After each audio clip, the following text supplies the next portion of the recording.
3, 2, 1, go!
Hello and welcome to the Uncalled For tonight. We have a great show planned for you. This is going to be a lot of fun. We needed some more lighthearted stuff tonight, so we're going to be going over what's been going on Twitter. It's been a lot of fun. I've been watching some of the things that have been going on, and it's been very interesting, including the fact that former President Trump is back on Twitter. He just started back up yesterday, and I think he had his first tweet today. So it should be interesting. Yay. Yeah. Hooray! Woohoo! So much fun. Was he verified, Aimee? He wouldn't fork up the 8 bucks. What are you kidding? No. I know. But the way it was before, you can't sign up for it now, but No. the way it was before, if you just paid $8, you're verified. Mhm. If you had Twitter Blue, you're verified, and which was an interesting thing that was going on as well. So, yeah.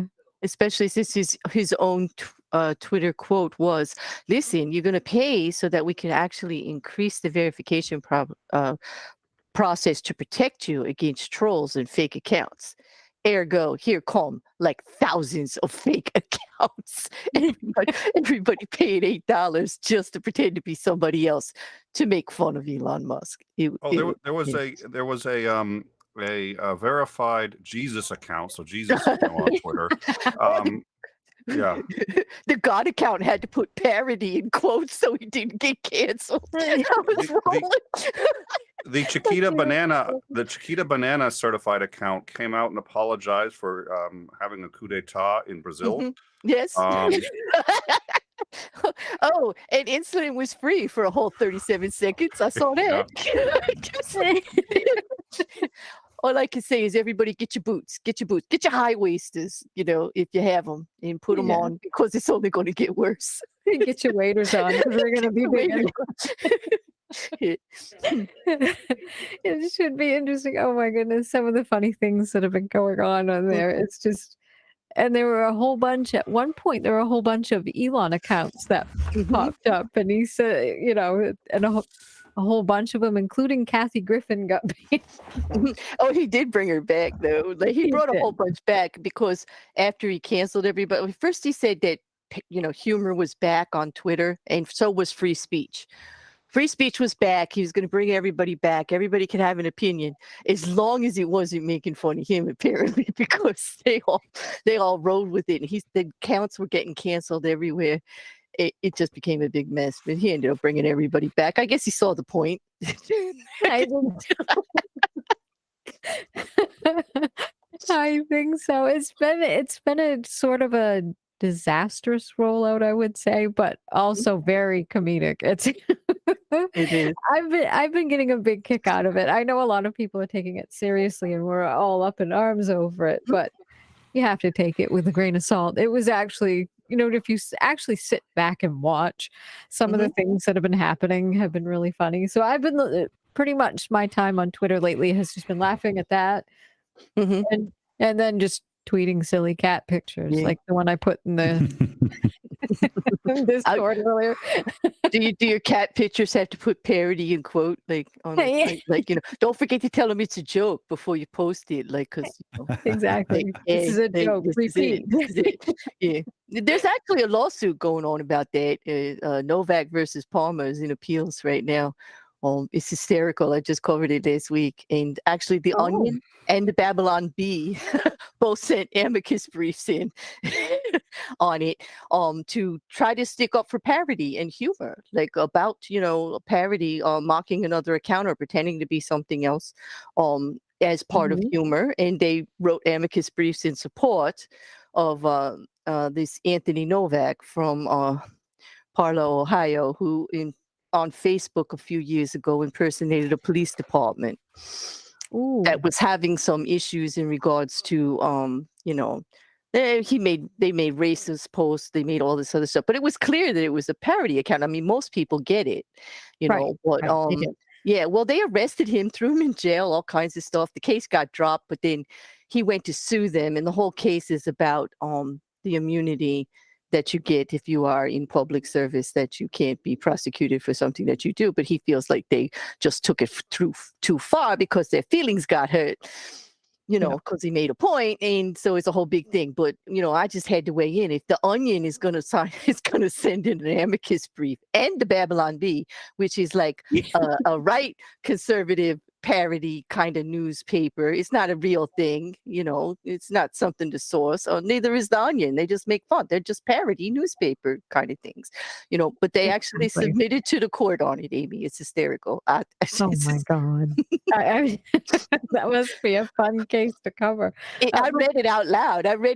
Word for word. I could hardly contain myself. I was laughing so hard. I'm telling you. Exactly.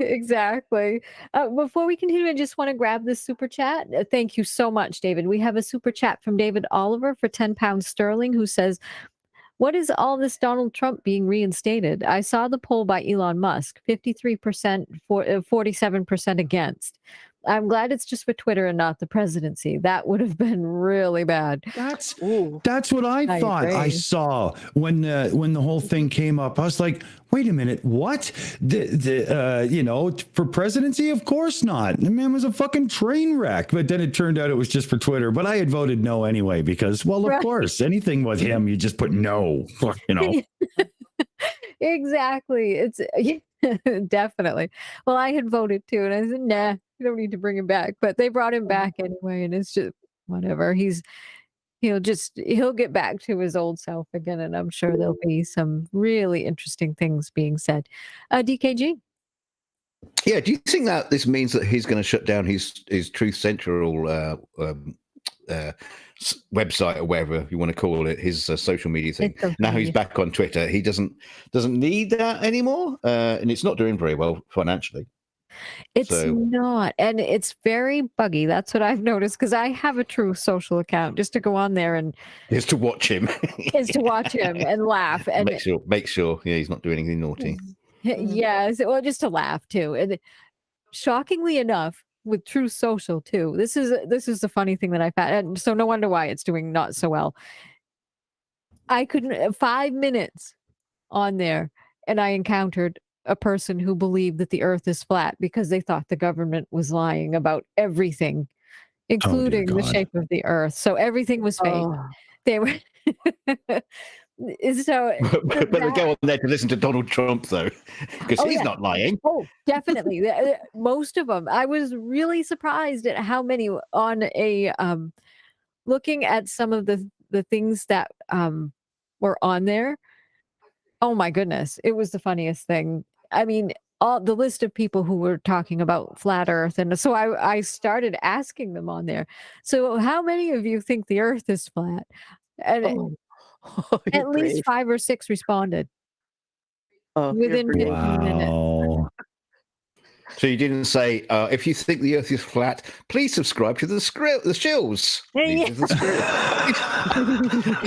Scrolls. Who the hell are they? They sound great. Exactly. I should have, because that would have been very funny to do. And but yeah, it was. But if that was when I could get into my True Social account, because it was very buggy, and no matter how many times I updated it and made sure it was updated, I rebooted my phone, deleted the app, put it back on like you're supposed to. A lot of the times the app would crash, or it would just, their servers wouldn't pick up what I was trying to do. I couldn't read my timeline. I couldn't read too much. I was probably either banned and didn't know it. So Aimee, this brings up an interesting question. Does this mean that running a social media site takes a lot of work and needs software engineers to help make it run? Yeah. Speaking of which, if Truth Social needs engineers, Twitter just lost a bunch. I'm sure their sites are higher. A bunch. 75% of the workforce wouldn't even acknowledge. Like, you sent out that email and they about all this stuff being expected, and they're all like, I think not. I think like 75% of them were like, no, I think I'll leave. Yeah. Claire, we can't skip to the result without telling the whole story behind that. Because there's probably a lot of people. There's probably a lot of people who don't actually know what's going on with Twitter. Oh my God! Oh, this is true. This is so true, DK. Thank you. So cool. The art. Aimee, do you want to tell them? What's that? I have to get my foot out of my mouth first, so you tell me. About what was that? Oh, about them. The Elon Musk sent a email apparently to his workforce. Like like when you're in charge and you're new to a company and you're trying to greet all your employees in some other way and telling them what you would expect of them. Yeah. Oh, sorry to step on you there, Claire. But don't forget, this was after he fired 50% of the staff. Yes. Oh, I should have. You're right. I should have said he waited 3 weeks to do the opening letter of what to expect. He fired half of the staff, and those that were left received the email that said, we want longer hours, same pay. You got to dedicate yourself to this company. We can make a difference. You're going to work for me. What I say goes. There you go. And they all went, I think not. Well, yeah, I no. mean, you're gonna work not. harder. I think not. You're gonna like sleep here. It was like Twitter went, and then they said they Yeah. were closing the offices, right? DK. They Yes. said they all of a sudden Until after Monday. that he got the responses back from in-house and some things that happened on Twitter, which I don't actually agree with the workforce coming out and bashing your boss, during negotiations on a public platform. But I kind of understand they were upset, but I don't think I would do that. But he saw all this stuff, and then all of a sudden Twitter support or Twitter something comes out and says we're closing all the offices everywhere for the weekend and and no badges will work. And Yes. it's like, and Twitter just went, all of a sudden the hashtag was rest in peace Twitter for the rest of the weekend. And I was just like, it'll be here. I went to bed, I woke up, Twitter was still there. I knew it wasn't going anywhere. I mean, Right. Well, the thing is, you missed out a very, very important point in that email he put out to all his staff, welcome them to the new regime. yeah. He gave them an ultimatum. You either tick this box here to say yes, you're going to do it and go for it, or click this one and to get you 3 months severance pay, and then you can fuck off. Yeah, he did offer them 3 months Yes. severance pay. Yeah. Yes, he did. Which So after that, when he started getting all the tweets of all the staff saying, "Thanks very much, it's been quite a ride, but I'm going." There was a massive load of tweets from all his staff just saying they're leaving. That's why he shut down the office, because he didn't trust anyone not to go in and just sabotage the entire organization. Yeah, I don't blame him. And you're like, how's I he going to think afford so. all that 3 month severance from all those people too? When he's crying that it's not making its money now, and he's going to have to hire a whole new workforce. So, yeah. Well, that's exactly it. Well, I think that's why he hiked the price up right away on Twitter Blue. It was going to be $8 without the check mark as well. I remember seeing something about that, and it went from what, 5? It started out. It was the funniest thing. It started out at 2, then 4, then 5, and now it's 8. So he's going to need that $8 to get, to get, or £8 or whatever currency you have. He's going to need that to pay for all the severance pay going back. Yeah. And yes, Twitter might be running fine now, but if you fire all of your staff, who's going to be running the servers? If a server goes down, should be interesting. That raises a topic that I'm seeing, which is that some people are like, hey, man, Twitter's slimmed down quite a bit and Twitter's running just fine. Were those other employees really needed? And there's a part of me that's like, a broken car takes a while to break down sometimes. You know what I mean? Yeah. Like, just because something's wrong now doesn't mean it's going to manifest as a breakdown immediately. So it's like finding out it's like just finding out you got cancer. I'll be fine. Sorry, Chris, carry on. No, I feel fine today, right? It's that kind of thing. But yeah. That doesn't mean that but I'm just curious, right? I don't know enough about this, but my wife, she's in school for coding, and she thinks that this is the most hilarious, delicious thing, and she thinks it's just gonna at one point it's just going to be unworkable. Yeah. I tend to agree with her. We don't see what's going on yet. Like, we don't see the major problems that's going to have. All it takes is one huge programming problem or code problem. He doesn't have the back source, and not fixable. Crash. So Chris, you said your wife is she learning coding or teaching coding? Learning. Oh, she's gonna be worth a fortune in a few weeks. She was concerned at first because of, like, the layoffs that are happening in Silicon Valley, and then as she's watching the whole Twitter thing, it's just like, yeah, I think we're going to be okay. I think it's going to be all right. So, Aimee, did you want to go to that thread, or where did you want to go now? We could go to that thread if you want to throw that right up there. We can check that right out and see what's going on.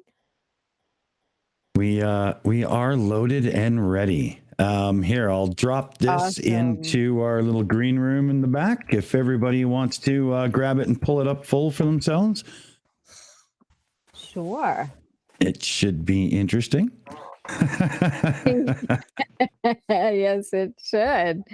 I got it up on screen now for everybody, so just go ahead whenever you're ready there. Sure. So I'll start out with this one. This is an interesting thread. I like the little thread emoji too, by the way. That's cute. So this thread starts out with some capital hunters. Ooh, crunchy. Sorry, my bad. That's all right. This is from the handle Capital Hunters. It says, someone has to say it. Elon Musk has lied for 27 years about his credentials. He does not have a Bachelor of Science in Physics or any technical field, did not get into a PhD program, dropped out in 1995, and was illegal. Later, investors quietly arranged a diploma, but not in science. This thread will be long. This is tweet number 2. Finding the key contradictions took just a few hours back in May, but it's important to be complete. So I'll go through it all and why it's dangerous for the U.S. Please retweet Sunshine Disinfects. All sources are at bit.ly/Elon Musk thread. So there is a link there. Apparently, he's not who he says he is. So I'm going to read through the summary of contradictions because it's the clearest thing I've got. Besides the fact that we have Elon's blank diploma, Elon says that he had degrees from Penn in 1994, false, 1995, false, or 1997, true. So he does have a degree from, I guess, Penn State University. That he had to stay in school and get a degree to get an H-1B visa, but he didn't. That one Penn degree was in physics, false, or computational physics, doesn't exist. That he moved to California for a PhD program at Stanford, but also that he moved to find investors. That he started a PhD at Stanford, which is false. That he deferred, also false, 2 days into the program, impossible. But before paying a tuition, he wouldn't have paid. That the department was material science and engineering or applied physics or physics, all different, or applied physics and material science, doesn't exist. This is interesting. That he was going to work with Bill Nix. Also that he would work in physics on capacitors and batteries. Those are different fields. Nix worked on neither in 1995. Nix is in MSE. Okay, and that Stanford's Dean of Graduate Studies wrote him that she had reviewed his records and that he'd been admitted, but she filed a legal statement that no records were found. And then that Stanford would let him finish his undergrad after the PhD or during it, both unheard of. Catching Elon in a lie isn't hard. In 2013, he said, I had to stay in school, otherwise I'd get kicked out of the country. This is correct. Then, since I already had my undergrad, I could get an H-1B visa. That's a lie. In 1995, he had no degree, so no visa. He was illegal. So that was tweet number 3. And then for tweet number 4, it says, to be clear, no one cares about the degree. The immigration violation is history. What matters is Elon's big lie, pretending to be what he isn't. The academic stolen valor subverts judgment, but he's a genius. And it opens him to influence. It makes him a security risk. Okay, tweet number 5 says, Elon's key influences are the PayPal mafia capos, Peter Thiel and David Sachs. They urged him to buy Twitter, advised him on running it, both with childhoods in apartheid in South Africa, angry culture wars at Stanford, now working on Thiel's political project to upend democracy, apparently. Okay, so they have a timeline there, but I won't go into that. If anybody wants this thread, we can always send it to them. But they have like 58 people who it says of the 50 people who have served as review editor-in-chief, at least 25 have worked or interned for at least one company founded or co-founded by Peter Thiel or Joe Lonsdale. Most of these 25 have actually worked for several. This pattern is, if anything, stronger in recent years. Of the last 8 editors-in-chief, 6 have worked or interned for a company founded by Thiel or Lonsdale. Outside of Silicon Valley, a few review alumni have worked on the Trump transition team, over which Thiel claimed to have great influence and now work in Trump's administration. Obviously, this was back during that time. So that's interesting. And then, so Elon matters. This is tweet number 6, and people around him are not America's friends. Someone has to call out the secrets. Many people know Elon's been sued over the fake degree, but even as Twitter tanks, no one has the guts to talk. Silicon Valley's the last place to lecture us on free speech. Not good. This all reads like horrifically if you're somebody who's financially vested into his stuff, because with possible financial and so on questions coming up, if he starts properly burying Twitter, there could be a real fucking angry dog after this guy. It might be. Especially, yeah. So it's interesting. We never know what might happen, but should be very interesting. Yeah. Anybody want to weigh in on that before we continue here? Mm-hmm. I don't think it's that. Oh, I'm sorry, DK. Go on. I don't think it's that unusual when you have you're strong out there in business. He buys companies. He makes a difference. He's influential. But his style, it's his I know everything my way or the highway kind of thing. It doesn't make friends. And that is often in business. And I can see that. I mean, that's not my issue with him. My issue is the do as I say, not as I do issue, the hypocrisy of, actually making the faux pas business 101 of coming out there stomping his feet without a plan and actually not talking about his plan, what he's actually going to do. Just, going out there and just causing all kind of havoc and saying one thing and then doing another, back and forth. Right. That's my only issue, but this does read as if somebody is definitely checking into not looking at the fair play, and we'd have to be a little bit fair to say, that's what it looks like, but also they have good points, because if he is purposely misleading people, especially investors, into where his money comes from or how he gets it and what he's doing, that's an issue. Exactly. Exactly. So that's a big issue right there too. Mm-hmm. Definitely. So safe to continue? Sure. All right. So this tweet number 7 says, if anyone's left, this thread describes public evidence about a public figure. It's not a violation. It's citizen journalism. Also, remember the Streisand effect. Suspending this account would make the story go bigger. I would go public. It would be news.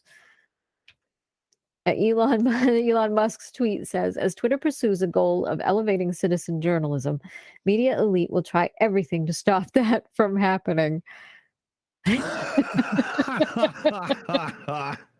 Wow. Free speech for me, but not for thee. And that's another thing that I'll get into as well. At some point, I'm sure it's going to pop up about freedom of speech and social media platforms and how it's not the federal government. And it's only one platform. It's not and how some people might think it's a violation of the First Amendment, and it's not. So, but we'll go into that later. I'm sure. So it's been interesting. That's quite an interesting thread he's got going on. Okay. So I guess tweet number 8 is an outline, which is A, review from college to Zip 2, 9 to 12, no visa, 13 through 16, no physics degree, 17 through 30, no PhD acceptance, which is 31 through 44.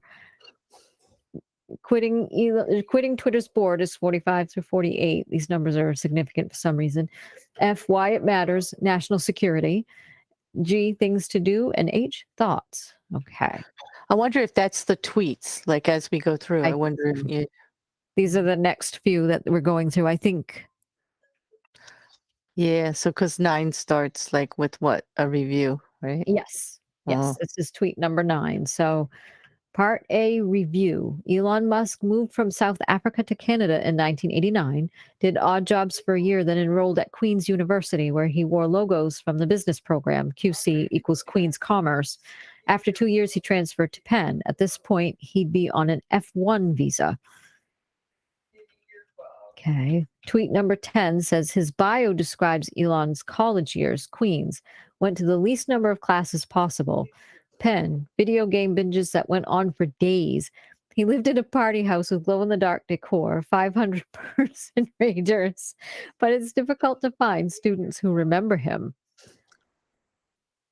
So that's interesting. And then tweet number 11 is, after 3 years at Penn, Elon left for California with brother Kimball, tried to catch the internet wave. They rented a Palo Alto office, slept in it when not coding. By November 3rd, 1995, Elon filed to incorporate Global Link Information Network. Incorporated, a kind of online business directory. Tweet number 12 goes on to say, in the go-go 90s, the internet was new and investors moved fast. In 1996, more Davidow Ventures offered $3 million for Global Link. On August 15th, just 8 months after its startup, the change was official. Rich Sorkin was named CEO and Elon became secretary. They renamed it Zip2. Part B, the visa. This is tweet number 13. More Davidow now had a problem. Elon was undocumented. This is indisputable. If he'd finished a degree, he could have gone on OPT. Starting a business counts as practical training. But as a dropout, there's no legal path to stay. Tweet number 14 says, nowadays, a one-year overstay means you'd be deported, could be barred for 3 years. In the 1990s, there might be workarounds. But what were more Davidow's options? Elon wouldn't qualify for EB1 Genius visa.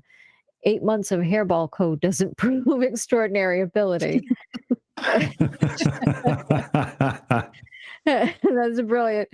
And then tweet number 15 says, Elon mentions the H-1B specialty occupations visa many times. Those were easier to get in the 1990s than now, but still had a hard criterion. You need an undergrad degree, and Elon didn't have one. He couldn't even apply till he somehow managed to get a diploma. Tweet number 16 goes on to say, Elon didn't have the $1 million in non-U.S. money he'd need for an EB-5 immigrant investor visa. More Davidow could quietly stake him some, but that's not legal. Of course, hiring an undocumented worker isn't legal either. So dodgy things happened in 1996. By 1997, a path was found. Part C, degrees. This is tweet number 17. Again, we care about Elon's degrees because he cares a lot. He's made physics part of his identity. He talks about it so much there's a highlight reel. The 27-year lie is his persona.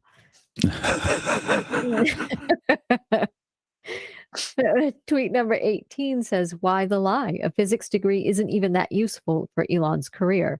Martin Eberhard and Mark Tarpenning, founders of Tesla Motors, have what you'd actually want, CS and electrical engineering. But physics does that to some people. It's a kind of status worship. Okay, so yeah. So any thoughts so far? It smells like my uncle's barn in here. I know I've had to hose off my waiters a little bit. But yeah. I like the way they're sourcing all their statements though. I mean, I do too. They know people are going to come at them about them, and they're just sourcing the actual code from immigration. They're sourcing the status abilities or everything. Exactly. They did their homework. They really did their homework. So that's really good. All right. So now, wait a second. Before we go on, I do want it made clear to the public that my wife ran upstairs and said, "Sir, I have known that Elon Musk was an idiot before it was cool to know that Elon Musk." Yes. Awesome. I'm exaggerating a little bit, but she literally just said that. I'm gonna disagree with you. I don't think Elon Musk is an idiot. I just think he's a dick. Yeah, tell her she's got too much white space in her code. Just tell her she's got too much white space in her code, Maddie. That's my thoughts. Well, look. I mean, I don't know if you guys have ever watched the film "The Man Who Fell to Earth." It's basically a documentary of Elon Musk. I love that movie. It's really good. I never thought of it that way, but I think you're right. Just let me break down the story for you.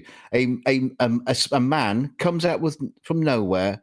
He has all these incredible inventions that make him millions, which he then turns to building rockets to take him home, and then he goes mad.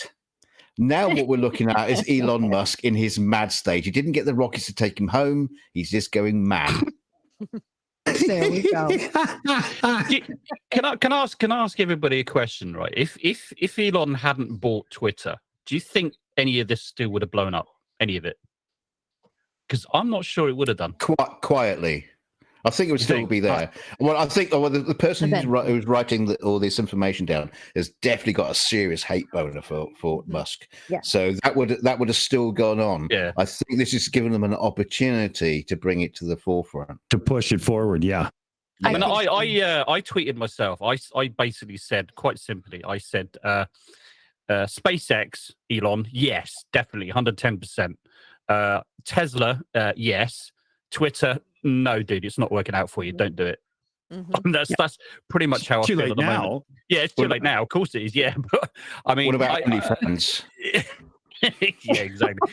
So he's not doing himself any favors. But the problem is, yeah, he's a dick. He's acting like a dick on Twitter. He shouldn't be on Twitter.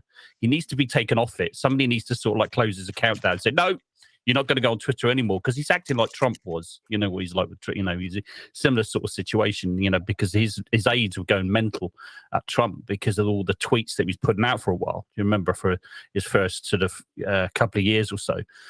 And then I think he calmed down a little bit. And I think it's the same situation with Elon, to be perfectly honest with you. But the thing is, he might be a dick, but we kind of need him, really.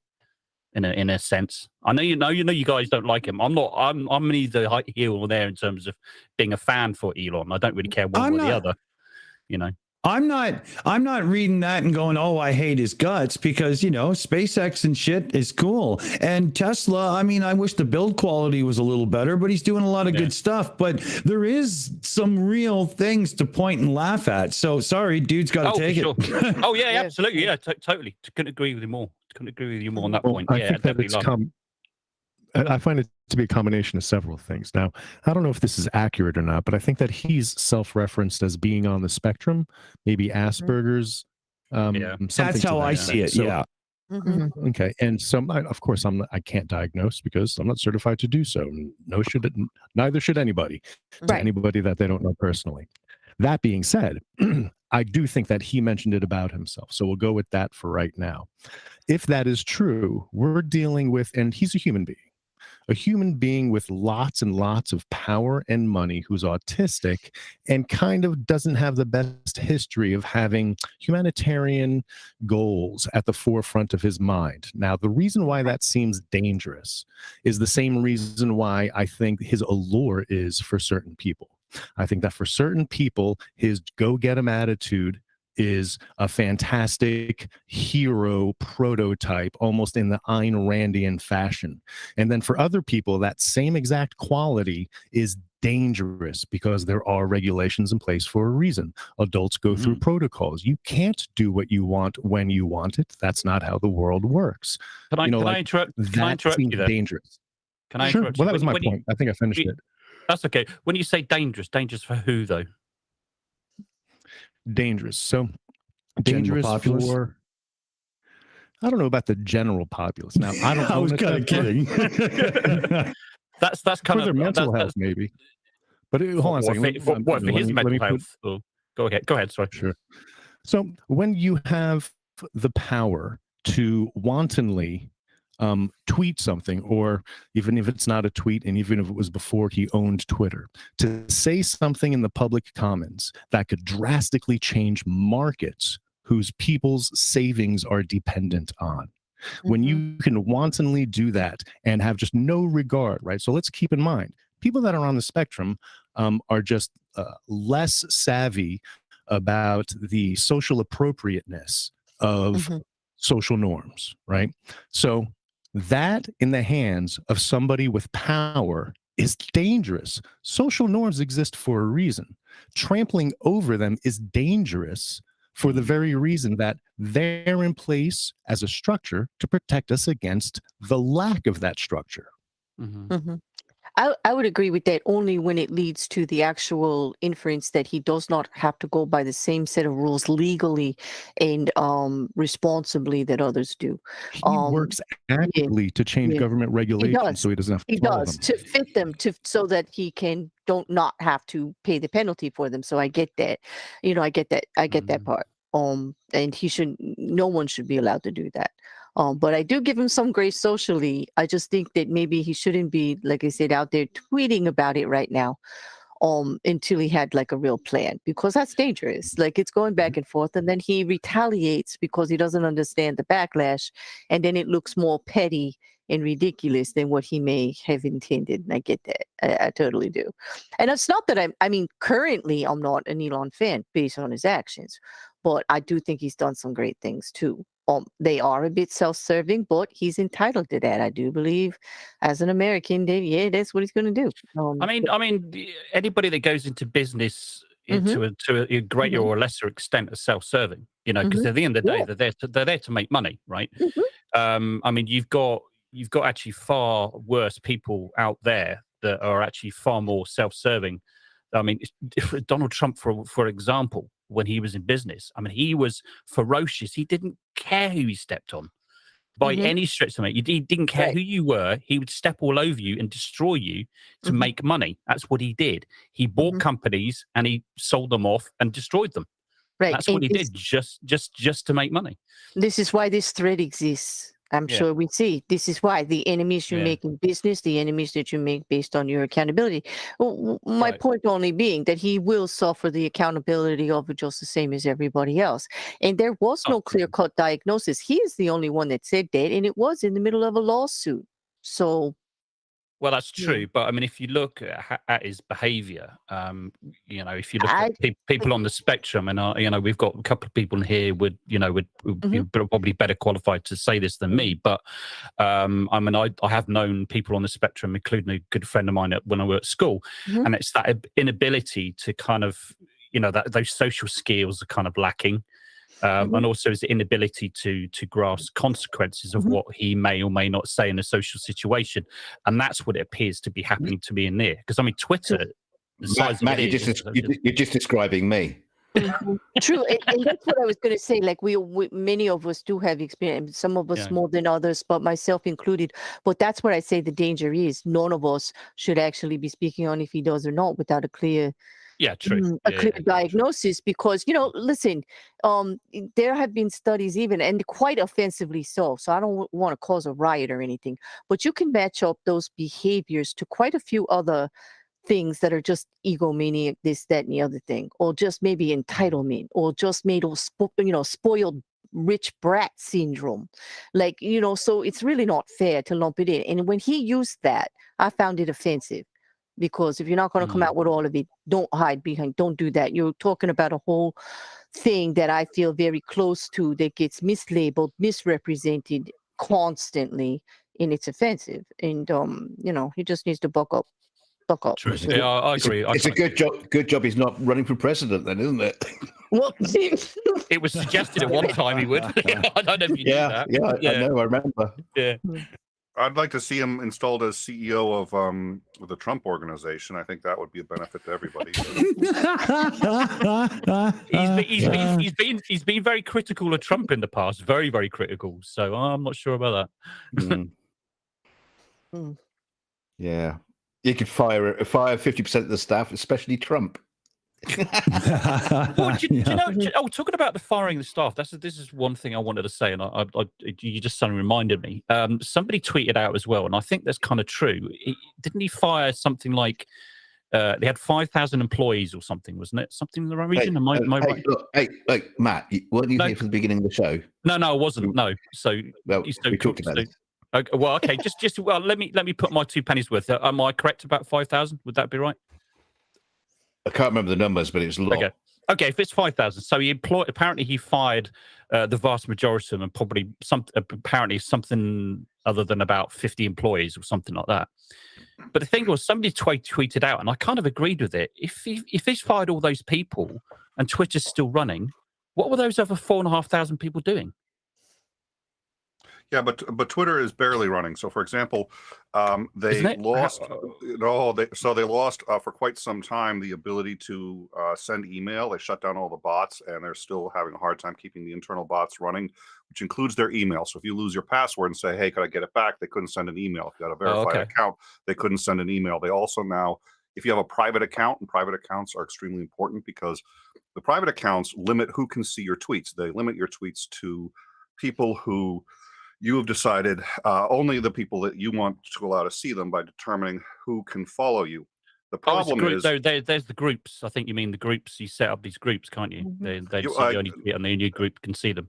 The private tweets. So if you set your account to private, only people who follow you can see your. I see. Right. See what you're tweeting, and that's important because there may be political consequence if you're a dissident in China or in Iran. So it's very important that those stay private. There may be social consequence depending on whether you're in high school or wherever, and there's social ramifications for what you say, or personal ones if you are in a dangerous domestic situation or anything like that. It can be very, very important that these stay private. It appears as if they are no longer private. There's a fault in the algorithm now, so that people are seeing the privated tweets of locked accounts on their threads. This is an example of the kinds of failures that I think we're going to see coming up. It's not that Twitter's going to shut down immediately, and I think Maudie addressed this very well earlier. It's not that Twitter's going to shut down immediately. It's that you're going to start to see severe failures over time as they cannot keep up with the workload. But currently with those things you're saying, though, but does that account for 4,500 employees?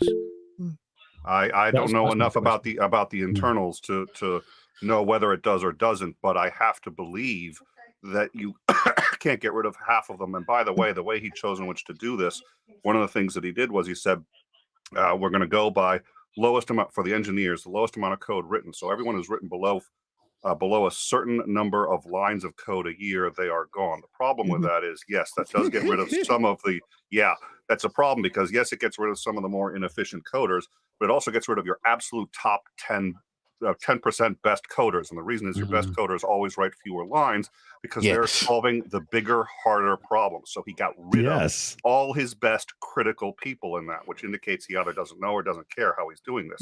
He's not. And then on top of the people who have quit, Twitter is already facing a number of systemic problems, and it's very early on in this, so I can't fathom it's not going to grow and grow rapidly because nobody wants to work there and come back and try to fix any of these things.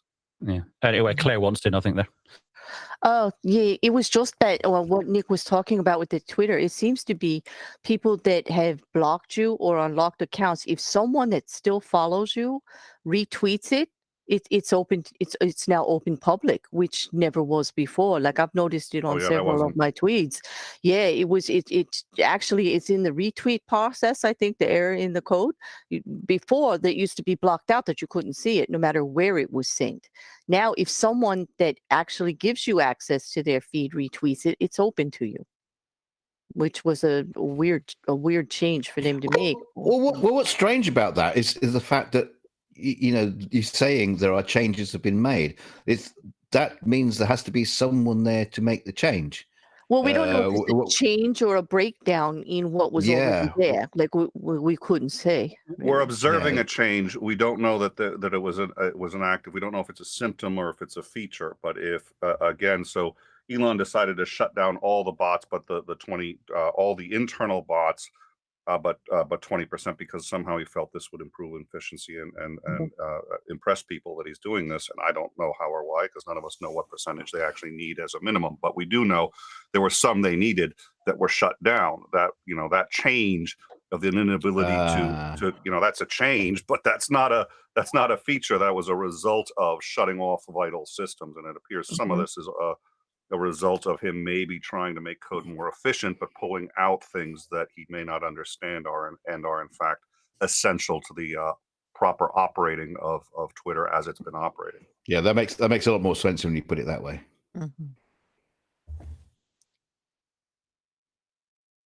Absolutely. So shall we keep going, or do you want to? Sure. Do you want to? Yeah, did you want to continue on this one, Aimee, or did you want to switch over to Twitter itself, or where did you want to go? Doesn't matter to me. It doesn't look like I was looking just now, and it doesn't look like too many things are happening on Twitter. Although, I apologize if sorry. I apologize. I hope I haven't derailed things and jumping in and starting a whole conversation about it. I'm sorry. Oh no, it was good. It was very good. Like it was on the rails to start with. Yeah, true. I was actually I mean, you saw the thumbnail, right? Like, you know what? Yeah. Yeah, exactly. That's why I came here. I thought Claire's there. I've got to have her. I'm only Okay. joking. Yeah. No, well, yeah, because Matt's been in a couple of my streams lately. Like, Elon's been a thing for like 2 weeks over there, no matter what I do, serious or comedy lately. So, Right, shush. Aimee time. Aimee time. And I was glad you did also, in part because, and all of these complaints about him may well be true. The lying and this and that, or maybe some. I mean, it's been my experience. At least some of them probably are true. And the question is how many. Yes. But I'm not sure how much that actually influences what he's doing now. If I were going to work with him in the future in business, I'd want to know all of these things. But me as just some Joe on the street, it's not necessarily as much for me to get on his case about. But I do think he's been vilified. I don't think he's gonna. I think this is gonna end up a catastrophic failure. But I think he's been vilified, and I think it's nice to sit back and talk about the facts that we do have that we know are true, and there's a number of them pertaining to this, as opposed to, look, he's doing all of these other, it's. So it was nice to hear a little bit of the okay, let's dial it back. So I was glad to hear your voice. Thank you. Yeah, it's been interesting, and I do remember when he claimed that he did have Asperger's, which actually isn't diagnosed anymore, but it because it's not in the DSM-5, it's just all lumped under autism spectrum disorder now instead, and as everybody knows. Yeah, I mean, I was going to ask you, Aimee, actually, and also Dick. I mean, you both have children on the spectrum. So, I mean, do you think his behaviour matches any kind of disorder in the spectrum? Do you think? Yeah, I've got three on the spectrum. Too wide the spectrum's too wide for my personal experiences to judge it. But as Aimee was saying, Asperger's is no longer really a thing. I do believe they're now calling it high functioning autism, if I'm correct. Oh, okay. Yes. That's what they call it now. I think they have actually grades now. It's like 1, 2, and 3 is how they do it now. We're starting to go through the transition process to get him ready for adult services. So we're going to be getting our new diagnosis soon too, as well as anything else that might be going on along with his autism. So even with that, and I have experience volunteering in Matthew's classroom before the pandemic. I used to when he was in middle school and in high school, and so yeah, it's and that saying is true. I don't remember where I heard it, but it was so long ago, and I heard it. Once you meet one person on the spectrum, you've met one person on the spectrum. They can all have so many different things that are their main symptom.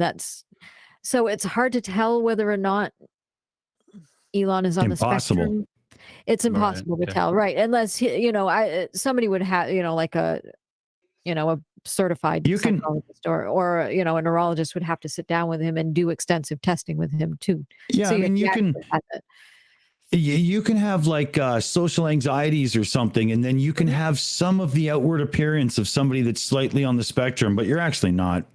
So it's really, it'd be impossible to size him up just from his, TV and on-camera shit. But anyway. Right. Except for the few minutes that he's on, you can't really tell. So I can't say for certain whether or not those behaviors that he's exhibiting are spectrum disorder behaviors.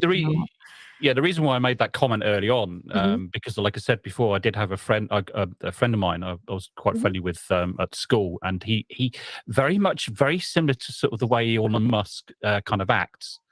I'm not sure, because in those days I don't think autism was really talked about or really very well known about or even sort of diagnosed.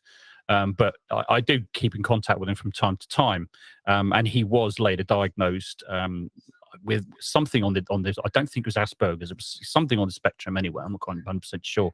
But yeah, his behaviour is very, very similar. Kind of socially awkward. He was confident in what he was saying. Very, very smart.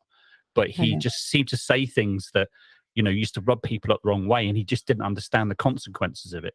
And I was always very sort of protective of him, and I always kept having to sort of keep him in check because no, you can't say things like that. And that's kind of where I thought perhaps he might have been as well. But like I said, I'm not really qualified to kind of make that. The interesting thing about people on the spectrum is I've got three kids. They're all on the spectrum, and my nephew, we used to look at him and say, yeah, he's definitely on the spectrum, but his mother refused to have him checked out.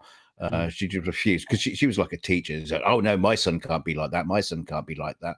And he has since gone and got his own diagnosis. Now he's an adult, and it turns out he is on the spectrum. So it's interesting that people can certain people can deny that somebody can be there, but it does happen. And just by I'm sure Elon is. I'm sure he is. But then thousands of people, millions of people are. Well, like you, for example. Mean anything. Yeah. Said you're socially awkward. Well, you did it yourself, dude. Yes, I haven't been diagnosed, but I'm pretty sure I'm probably the reason why my kids are on the spectrum. It's my fault. Yes. Oh yes, I've been blamed for Matt's too. Yes. All the time. Evil mother here. So we actually have an article here that looked really good. Yes, it's about, if you would like to bring that up, please, Dick. It's the USA Today article in the green room, if you could. It's about the Twitter chaos. Yes, thank you. So this is interesting. It's the headline says Twitter chaos and Trump reinstatement leave users worried about data. And it's by Barbara Otude. She Sorry, says, one sec. They fucked up the link. The whole site switched on me. 1 second here. I think it's up now. Yeah, there we go. Yes, okay. Jesus Christ. Okay. Well, here we go. It says, Twitter is in chaos. Elon Musk, its new owner, has decimated its staff and this week gave those remaining an ultimatum. Work grueling hours and be extremely hardcore or leave. Hundreds chose the latter and headed for the door.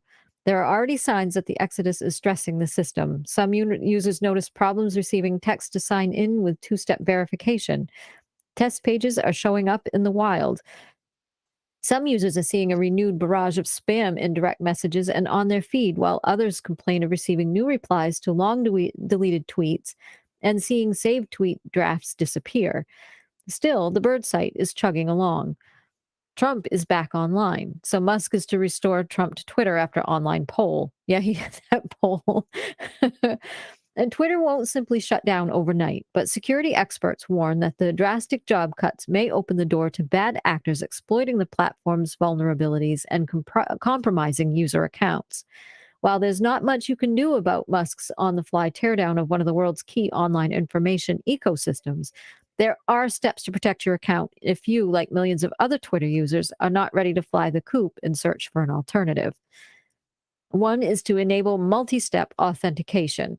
If you only use your login and password to sign into Twitter, it's important, especially now, to add an extra step to the process so it becomes more difficult for hackers to access your account.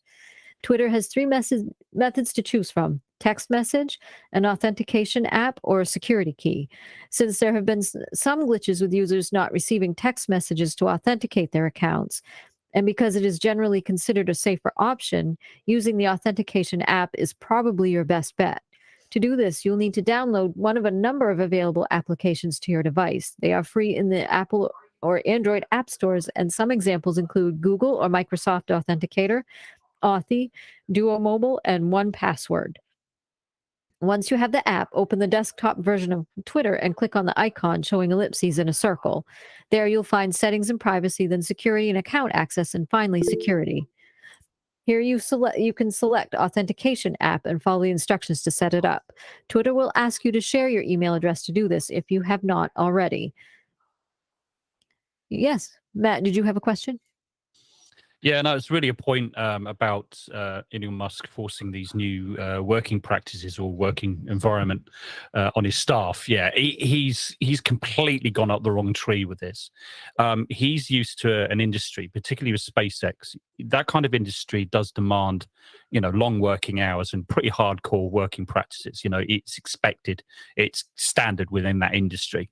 Car manufacturing to a certain extent as well.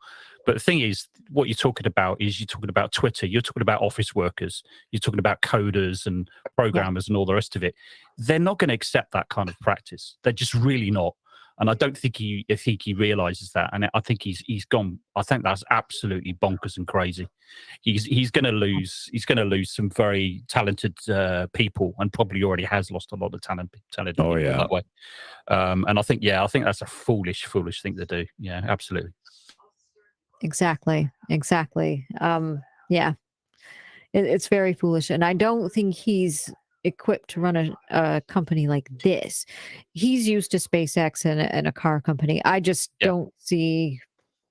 I think he thinks he can run those companies, run Twitter like he can run those companies, and I don't think you can. I think it's something that's an entirely different animal. Claire.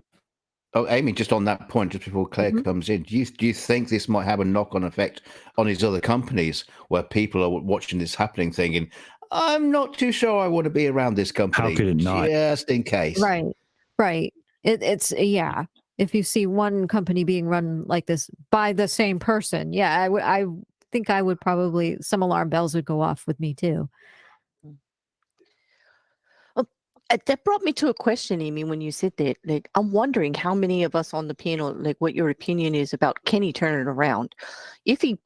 I think if he just got off Twitter and handled it behind the scenes like a business professional, the way he's used to, it would be better. I think because it's all public, like you said, it's going to be very damaging, and it's going to be almost unfixable if he lets it go on that way. But, that's just my opinion. But I was really curious as to how you felt about it too, because like you said, it's on the face of it, the way he's acting in public, it's like he shouldn't be handling this kind of a company. But, I think if he'd have handled things behind the scenes and he'd stayed on, Jack had a Twitter account when he ran it, and he was mostly quiet. You didn't hear too much about things.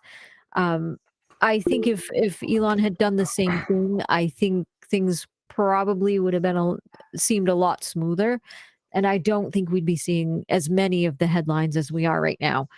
I honestly fixable. Do you think he can backtrack and steer it back on track? Yeah, that's a good question. At this point, I hope he can before it's too late. Matt, go ahead. You had your hand up. No, I think In Time Show was actually first before me. So if you want to go ahead. Sure. So I'm of a slightly different opinion. I don't know whether he can turn it around. Yeah, here we go.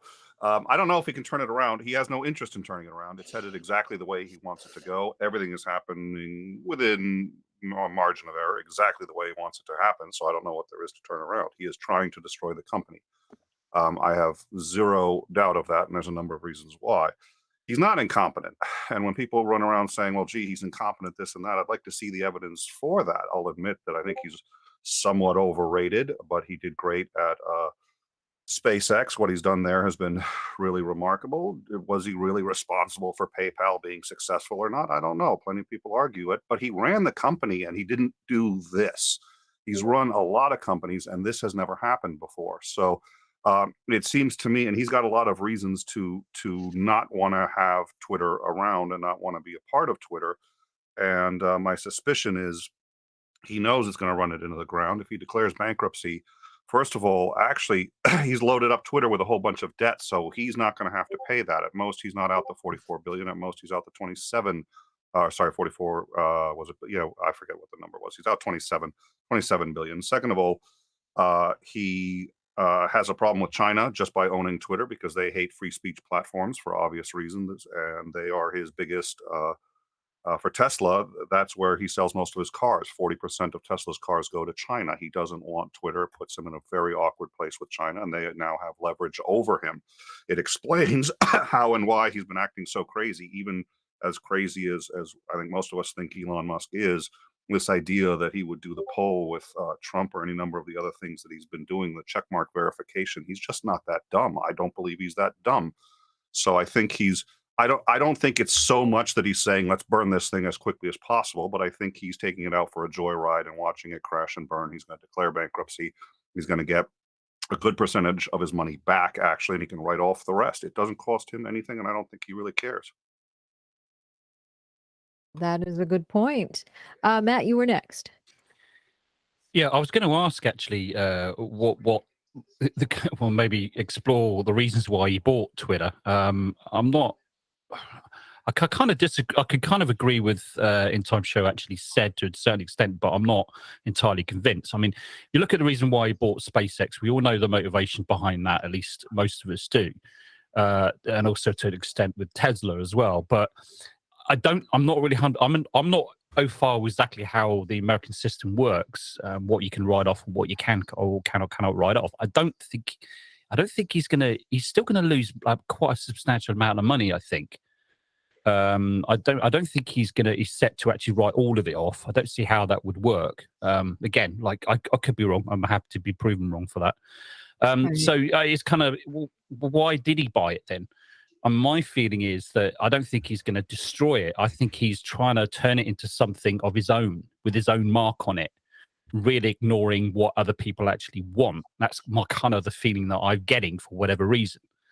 But I'm still confused about what that motivation is, because his motivations for Tesla and SpaceX are very unselfish to some extent, at least anyway. So I don't know. I mean, tell me, tell me if I'm wrong. I'm not 100% sure how that system works.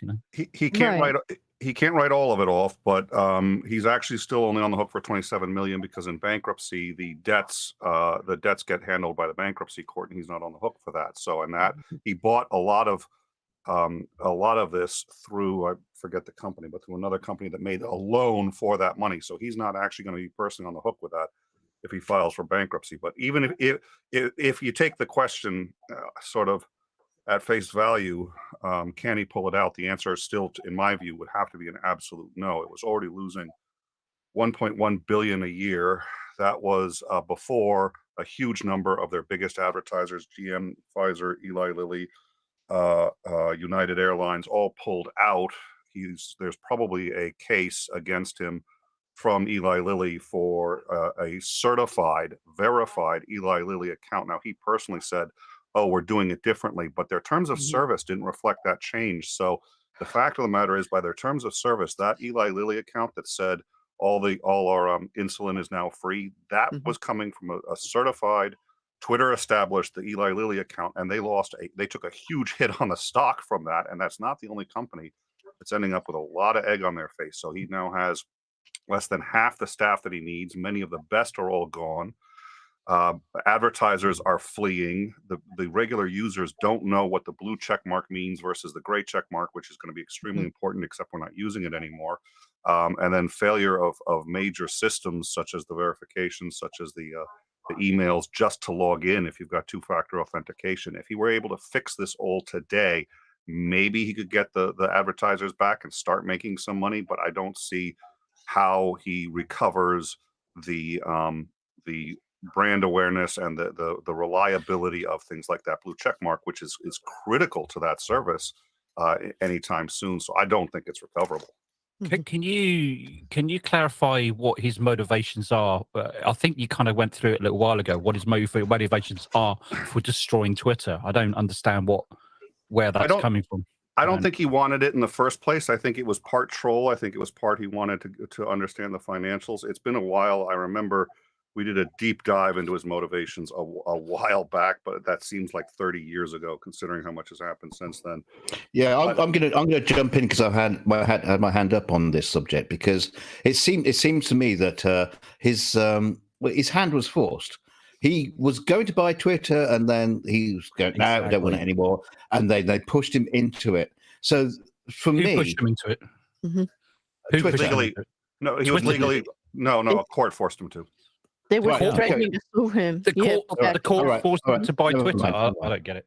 Yeah, hold on. No, go ahead. I'm just Matt doesn't get the story, but he shot his mouth off and said, "I'm doing this and blah blah," and stock prices went and so on, and then he was forced by the court to follow through. I don't think he was.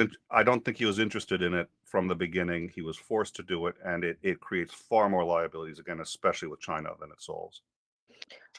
Okay, but I mean, so accepting that's all true, though, do you not think that if Twitter does go under, how that's going to damage him personally? I mean, would you not think that there would be some damage that you'd need to recover from?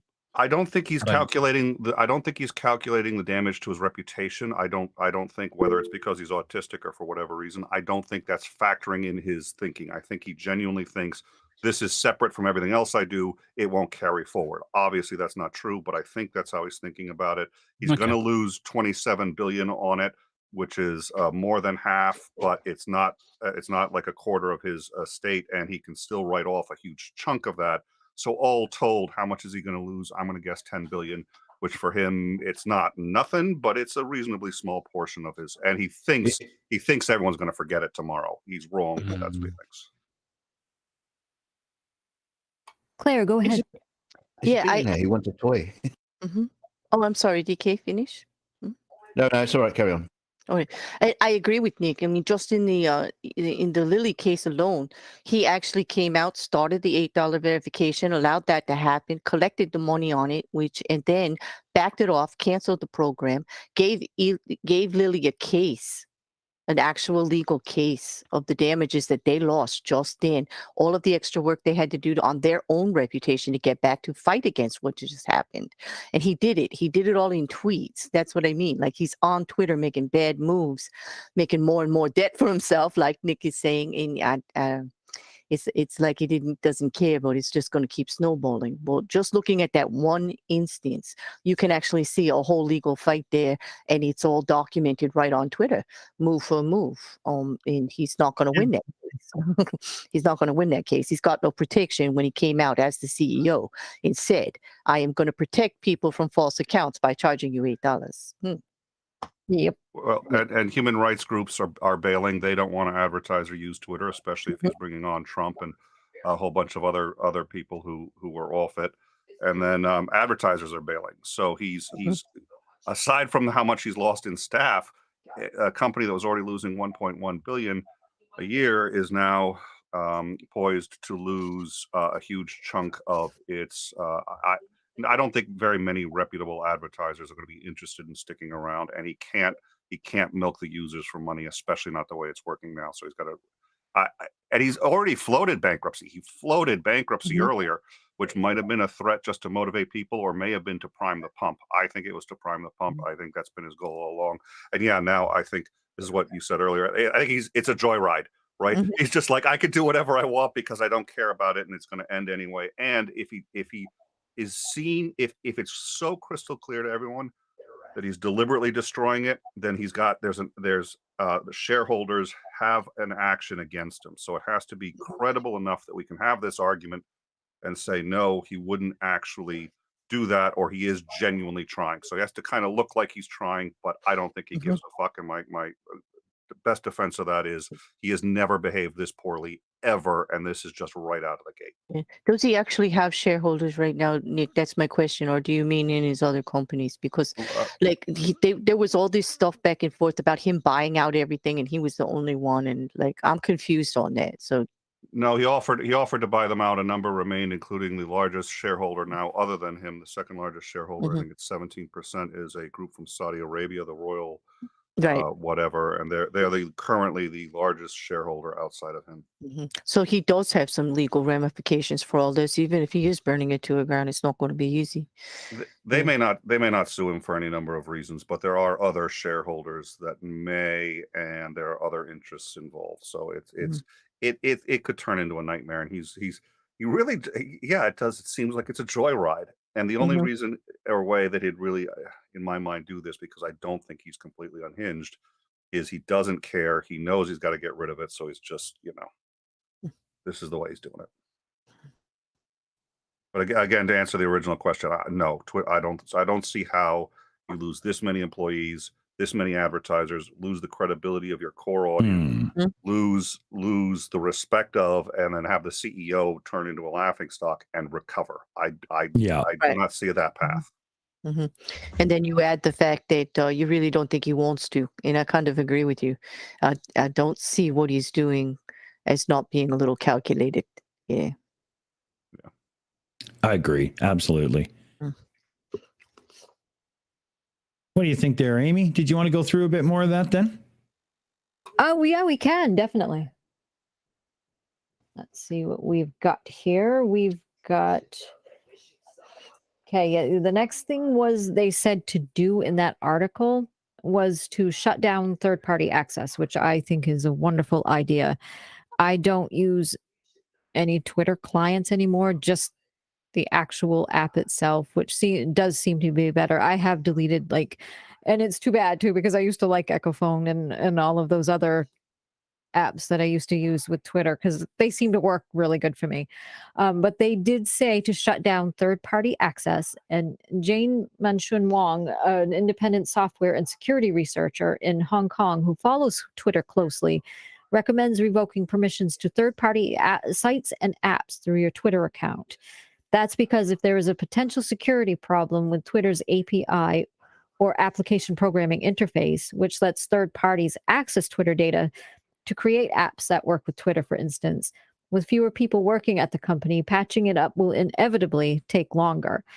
To turn off this feature, start in the security and account access tool and go to apps and sessions.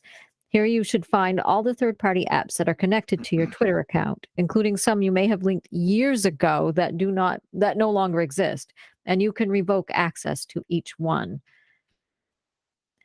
Another thing you can do is download your archive. For the nostalgic, for research, or for the digital hoarders among us, the idea of losing a decade or more of our tweet history is a catastrophe.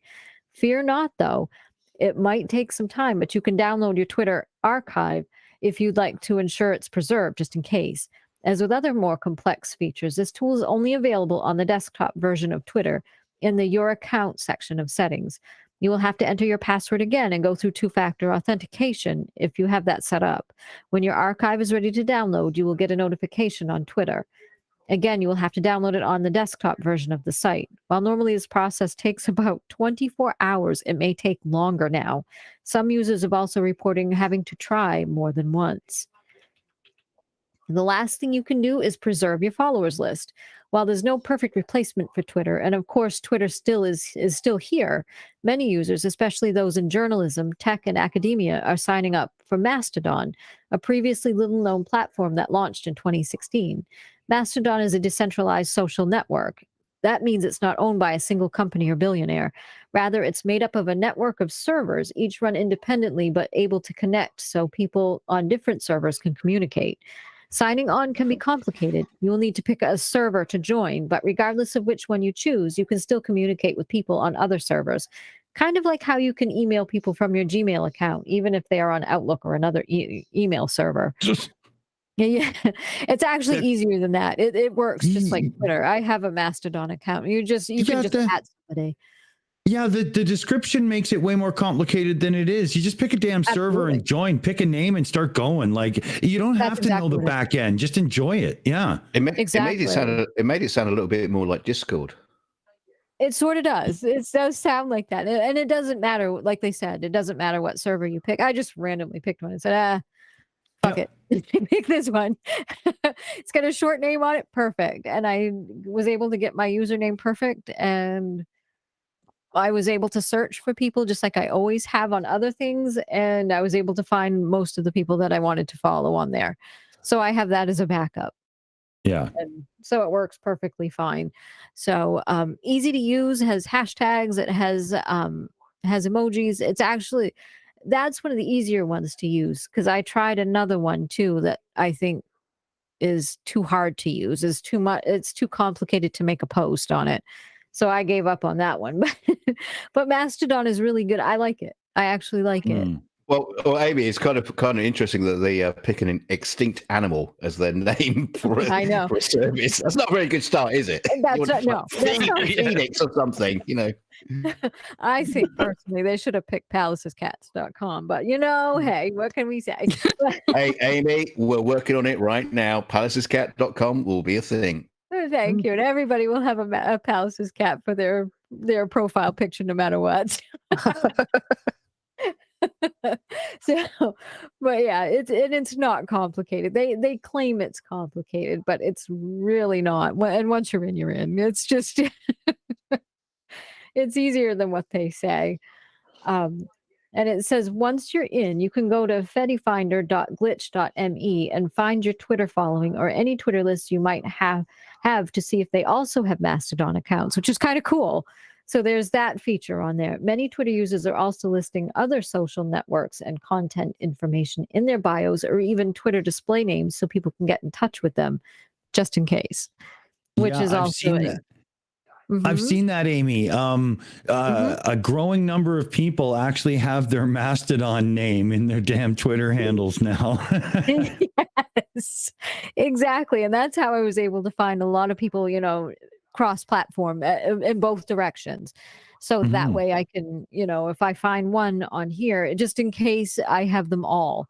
So and it's really not as hard as what it sounds like in this article. That's kind of funny. Do you think people are going to start putting their Mastodon account in their Facebook handles as well, just in case that collapses? Because that's going to be next. Facebook, I abandoned that years ago. Is Elon going shopping? Quick, what do I need to replace next? Yeah, buy Facebook, please buy Facebook. Yeah, quick, set up a social media site so he can buy it for $1 billion. Exactly. Destroy that one next, please. I can stick him on a whole bunch of different ones. So there we go. Go ahead, Matt.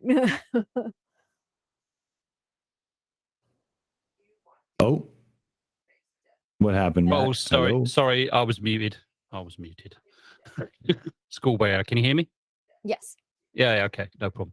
I find it actually quite amusing with the people that have been I've been seeing on Twitter, people that I actually know as well. I'm leaving Twitter, and they've been saying this week, I'm leaving Twitter, I'm going to Mastodon. I'm leaving Twitter, going to Mastodon. But the problem is, all of them are still there, and it kind of puts the question as to why they're still on Twitter. Oh, and you don't get it? No, I get it. I totally get it. And then here's the opinion why. They want to see what's going to happen. They're curious. And that's all it is. That's what is no, it?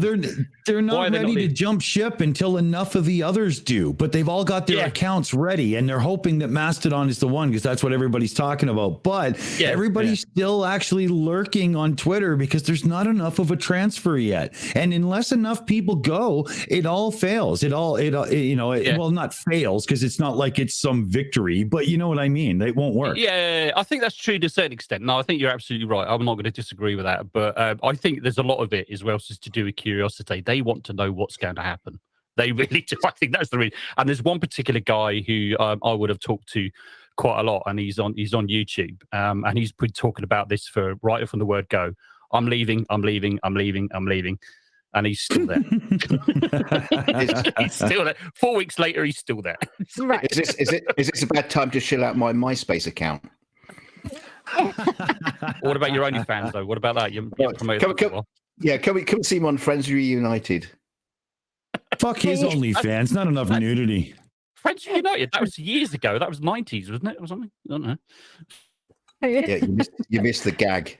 That went straight over your fucking head. Yeah, it did. Yeah. Does anybody have the sound of an airplane taking off for us? Oh, come on. Or a trebuchet. Leave me alone. Over his head. Yeah,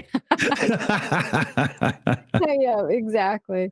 Yeah, no, I have not been one of the ones who have said, I'm leaving. I've been considering it, but I haven't yet because I have been on, and I can understand why some people haven't quite left yet. I've been on Twitter since 2010. So it's now 2022. So that should tell you something. That's a long time. It's a long time. Exactly. And it's to me, it was one of the better ones. So I am hesitant to leave because of that longevity. And I've had most of my experiences on Twitter have been good, aside from the unsolicited pics in my Come on, DMs. But Aimee. I Admit it, fixed that. Aimee. Admit it, Aimee. You're curious. You are. Admit it. Go on. Admit it. I know you are. You want to know what's going to happen? You're going to. No, no, hold on. But Matt, where you jumped in when she's talking about getting dick pics, and you say she's curious. She's like, curious about what? He means Mastodon, not the dick pics. Yeah. Fuck I know. Jesus. I was trying to say it. Come on. Well, you should have waited till I finished, because I was going to say, curious about those. I've had a child. I know what those look like. I know how things work. So, yeah. So we're all set there. Go ahead, DKG. Oh my god! Oh, I'm not going to expand on that conversation part because I might say something socially inept. But no, what I was going to say was something. Yeah, you get the dick pics. Yeah, I remember those, only bigger. No, one of the interesting things I've seen on a few people who's like, have been talking about this, and they are like, YouTube channels that dig into the news, and they're saying actually, Twitter's a big thing for us. Just realizing that if Twitter disappears, I've got nowhere to go and find all the shitty news that we keep reporting about, and that could be a curious thing for people. And I've seen it on a lot of news reports as well, just saying I just don't know what I'd do without Twitter, because that's where you go for the dirt. Well, and not just, please. Oh, sorry. Yeah, I was just going to say, not only about the dirt, though, you find out a lot of. That's how a lot of information has been getting in and out. Like when Arab Spring was going on, a lot of that was coordinated through Twitter. So a lot of news outlets picked up on that. Iran is the same way. That's how I got a lot of information about Iran. I had to, of course, research it afterwards, but that's how I got a lot of it. Go ahead, Nick. Well, and not only that, so there's two other sort of key stories. It's actually a huge source for legitimate news, and it's strange. I still grapple with that. But Al Jazeera, CNN, ABC, MSNBC, every news organization you can think of is trying to get news out there as quickly as possible. And the web really changed this, of course, because what would happen is they'd get a news story and then start typing out the web article while they're still doing the copy for reporters to actually, but it would actually hit the web, of course, before it would they'd do a show on it, and you'd see it in an anchor's hands. But then when Twitter came out, now they do all three simultaneously. So somebody tweets essentially the headline or the tagline for the story as they're still writing the story for the web, as they're preparing copy for airing, which means you can see it.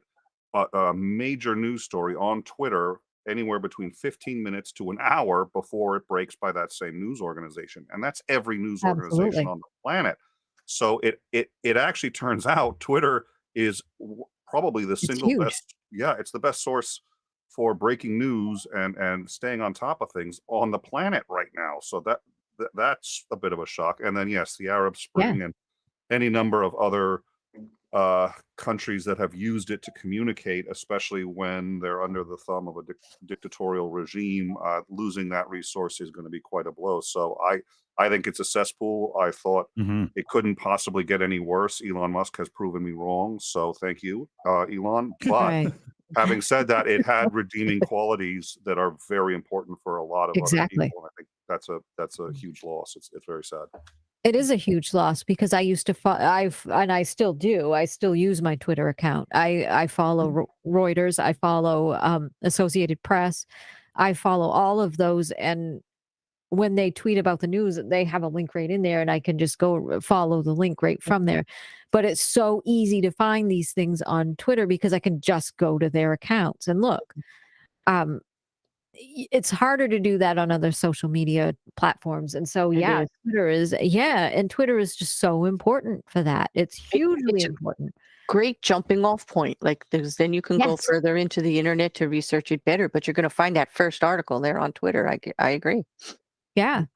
And a lot of the times people who are on the ground there, even not journalists, but you can also, alongside of what the news is reporting, you can also go and sometimes through hashtags, you can find things find tweets from people on the ground, videos, anything, so you can sort of look and see what's going on that way, as well as following along with the major news outlets. So it's interesting to see, so a lot, like with the Iran stuff, you can find a lot of stuff on there that, people are tweeting that they've got from people inside, it's just inside Iran. So it's been really good for that too. So let me ask a question, because this is something I struggle with.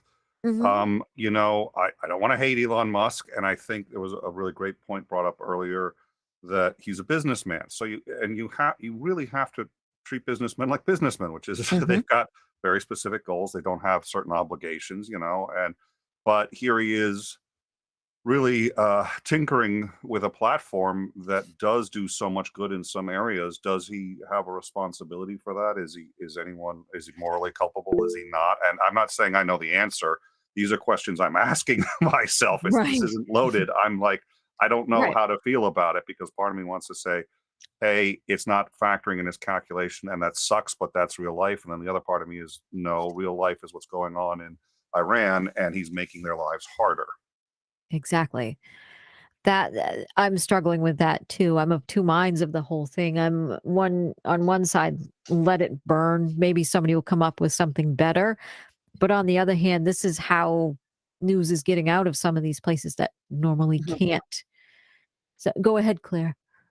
Oh, no, I was just going to absolutely agree with you, because I do understand that as a businessman, that Elon can do whatever he wants, but also with someone with that much power and influence in a platform like this that is being used constructively. Yeah, we could all complain about some of the bad things on Twitter, but when you look at the bigger picture, you look at the world, the international part of it, and how the only access some of these people have is that quick post on Twitter to let people know what's going on. I see more good, and I do expect Elon to take that into consideration. I think when you do have, even as a businessman, that much power and influence and control over something like this social media platform, or any social media platform in general, there comes some accountability, or at least I would like to believe so, because that's the world I want to live in. And I admit I am naive. I got rose-colored glasses on, but I always look at the world and deal with the world the way I want it to be. I think if I project it forward there, just maybe someday it won't be the shit show that it actually is. But I do think that he could do more good by taking a little more accountability. And if he don't want Twitter, fine, but give it to somebody who can do something good with it. That's all. Yeah, but the thing is, Claire, maybe he will. We just don't know yet. I'm hoping. It's such early days, and it's a real shit show, I admit. But I'm pulling for him, DK. I actually am. As much as I take a good go at him, like every chance I get, they're all facts of what I'm saying, but I really am pulling for him to do better on this. I really am. I don't want to see it burn. I understand Nick's point. I do see the what he's saying. I see it as a reality. What Nick's point about him burning it to the ground, and I just want Elon to do a little bit better. I really hope he does. I'm pulling for him too. I really am. Well, he might be burning it to the ground to bring it back up again. That would be lovely, but as long as people still have access to get that stuff out there that needs to be out there, like Aimee said, there are people using it in life and death situations every day. Well, the thing is, it's kind of sad that we got to that point in our world where we are using a social media platform which is not designed for that. It's just designed for people who just like being twats on the internet. Let's talk about that. And that's what we have to fall back on. It's kind of sad that that's the way. There's no like proper way of doing it on the internet. Exactly. We need more access for other avenues, but this is what they have right now. This is all they can use. But I agree, Christopher, that definitely is something we all need to talk about more. Oh, it's such an interesting thing to think about. Now, I'm of two minds because I don't use Twitter for the news reasons. And this was kind of a fun conversation my wife and I had, because She only used Twitter for a short period of time, and specifically for the reasons that were explained, I think, earlier by Aimee, if I'm correct, where it was like, hey, Reuters, AP, reliable news sources drop there, and Nick, I think, brought this up as well, and they drop it on Twitter before anywhere else. And so for that reason, Shannon was on Twitter. I'm on there for completely different reasons. And so, I have a hard time taking it seriously because A, Twitter's not a real place, and B, its value is determined by a minority of the population who use it, right? Not as many people use Twitter as you might think, especially if you are a user of Twitter. Once you're in that bubble, you start having a weird false consensus bias where you think, oh, a lot more people I'm doing this. I see other people doing it. A lot of people must be doing this. And that's just not the case. But that news and information and companies and the way that Twitter started to get used completely is a testament to human creativity. Judge it good or bad at your own risk. But it's just, it's interesting, right? It was. I'm sorry I'm stuttering because this is like a lot of weird information that I'm trying to synthesize here. When I saw Twitter come out, it was like MySpace existed, Facebook existed, and it was like, okay, you journal on Facebook, you play your music on MySpace, and on your way to class, you tweet. It was like, it seemed like sectioned off like that. Like, hey, I'm just keeping people abreast with what I'm doing. And then it became hacked. People realized what psychological need was being met, and then we as the consumers became the product. And that that's what Twitter is, and that's what we're fighting about right now, or talking about. We're not fighting about anything, we're talking about it, but people are fighting about it. I think that's well, if you want to fight about it, we can do that. When you put it that way, we roll up my sleeves. Let's take this to Twitter, son. Yes, that's right. Take it to Twitter. I don't know. I think I said what I have to say. It's a lot of loose ends, but I have a lot of opinions about this because I don't value Twitter, but I feel bad because it's like, okay, well, a lot of other people do. But I can't not. I see it as a playground, a toxic playground that you're allowed to walk past. You don't have to go there. But at some point, we're going to have a discussion on what constitutes a real place, because that doesn't mean what it used to anymore. But that's for another. It doesn't, right? It doesn't at all. Schedule another talk for that and invite me. Done. Exactly.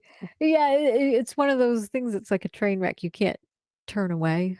I guess it's like when you see a train wreck or an accident, you can't stop looking. I guess this is what it is. I use it. Exactly.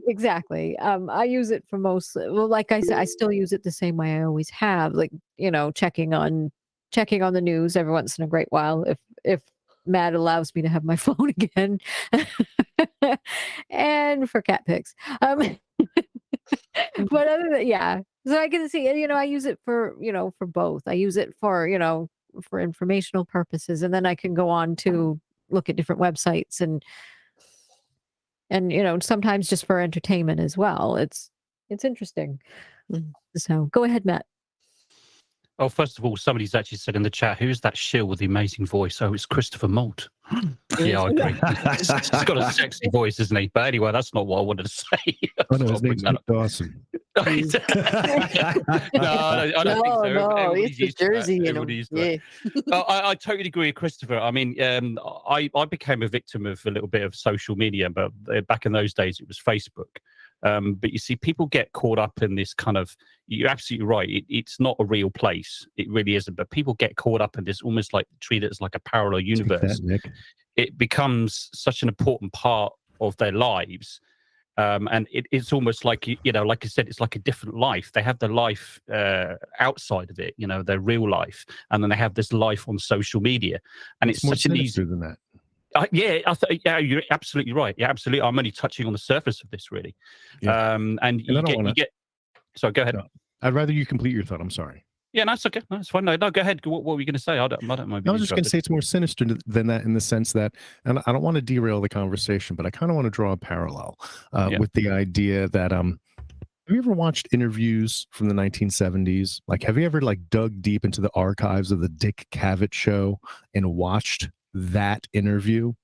People behaved differently before there were as many cameras and 15 minutes of fame available. And we live in a world now where leaving the house, people look like they're photograph ready in ways that are unnatural, completely based on expectations that are provided by what is seen, and what is seen are the screens currently. Excuse me. So it's not only that they have a life on Twitter, it's a fake fucking life. It's their quote unquote best life that they're trying to project onto other people based on what they understand the standards to be, or to rebel against them. Whatever the benchmark is there for them to either fall in line with or rebel against. That wouldn't be there, right? If it didn't tap such basic core human emotions, that dopamine hit, that parapsychological relationship with the person, musician that you like, artist that you like, actor that you like, whatever. It taps into something deep, and I think that's where the dirt is. What is that? I can't really add to that. No, you're absolutely right. I do agree. Well, one of the interesting things about the early days of the internet, you had things like Second Life, which was really weird. I was tried that for a while, and that was just weird. And also like things like World of Warcraft, where people were like meeting and getting fucking married and having affairs. Having affairs over the internet. And I was getting onto that. I was getting onto that. Okay, well there you go then, Matt. You take over. On to you, Matt. No, you're right. No, you've already said it. You're absolutely right. Exactly. I've seen it happen on all kinds of different platforms. Yeah, exactly. Those alternative reality games and things like that. Yeah, exactly what was going on, and that's what I felt that social media had become to a certain extent for me as well when I was on Facebook, because I was at the time. I was going to say it kind of like replaced those, because it was the Twitter and all the other social medias are a lot easier to do, as opposed to actually playing a game and creating 3D avatars and all that kind of shit. It's just easier. Yeah, absolutely. Yeah, totally right. And at the time, like I said, I was on Facebook, and I was heavily involved in politics, and that became my actual word. I mean, for a while I wasn't working, and literally from the day I got up, for the moment I got up, I got out of bed, did the things of that, I was on it all day long and every day, and it, like I said, it came this deep sort of parallel world to me. And I realized after a while what was going on, and I just closed the account down. But for a number of weeks, it was horrible. I didn't know what to do with myself. I think you should have run for Prime Minister. What are you talking about? You should. But now it's just, I just don't take social media that seriously. The only reason why I use Twitter now is for the stuff that I'm interested in my channel. That's it, pretty much. I might comment about a few other things from time to time, but I just don't. And I think, we've got, and it really sort of rolls around. I think we've got more things to worry about really than what's going on Twitter, quite honestly, and what Elon Musk is doing with it. That's my kind of thing. I know it does affect people's lives. I get it, but But there's a huge amount of people being affected, though. I get it. The people, the employees, and all the rest of it. But I'm talking not only that, and that's kind of where I have to eat humble pie. As much as I sound like I'm disparaging it, I have to accept that some people are in that bubble. It is some people's world, and I'm in no place to judge, because let's face it, a lot of people who go online, the people who go online are a self-selected group of people who think they have a voice that needs to be heard for whatever reason, and not everyone is comfortable saying it as who they are. So they're able to function in society potentially in a better way than they would in real life. I understand that, right? And I want to be able to talk about this in a way that has respect for the people who are using Twitter and other social media outlets for those reasons. But with that said, I do think that, with the caveat set, I do think that it's important. I don't know how, this is kind of a huge topic. I don't know. Go ahead. What I was trying to get to, and the point I was trying to make is that, and I've heard people say this before, is that social media has become more of a social disconnect, because conversation, the art of the art of writing a letter, or the art of actually going and having a conversation with somebody. You got couples that are sitting in their living room, and they're sending messages to each other through Twitter or Facebook and Messenger. It's just come completely disconnect. And I think that's the danger that's happening, particularly with the younger generation that's coming through at the moment that are heavily involved in social media. And I think it's it's a really socially damaging thing to become too heavily involved and too heavily dependent on those kinds of things. I think you're right. And I think that I noticed it in myself over the COVID lockdowns, right? Being indoors with my family and by the way, I think there is value in utilizing the internet for a social component. If you can do it safely and in a healthy way, that increases your quality of life. That's the goal, right? But admittedly, when I went back to work after being indoors for 1.5 years, 2 years, I was slacking in small talk. The ability to keep a conversation going, to break the ice, to look the person in the eye, to have them do the same. I literally, the other week, sat in the office with somebody who told me a 20-minute story and then asked my opinion, immediately turned her back to me and started typing an email. Yeah. I was like, excuse me. Called her. I mean, we're friendly enough that I can be like, are you serious right now? And they're like, oh my God, I'm so sorry. Except they said, I'm so sorry, let me finish this email. And then I started talking again. They started talking to me, so it gets a little bit better. And I forgot about this until I just started thinking about it. I started talking again, and then she pulled out her phone. And I was like, you are looking at a screen again, girl. And she was like, oh, I'm so sorry. But it's like, it's that, man. Yeah. I never had to deal with that before. I mean, I can guarantee you, if you asked an 18-year-old to write a formal letter, and I mean a typed out letter if you want to, they wouldn't have a clue how to formulate one. Not a clue. Oh, brother, I teach intro to Snape. Can I tell you stories about the papers that I receive? Go ahead. Oh, it's a horror story. I'm not going to tell. We will be here all night.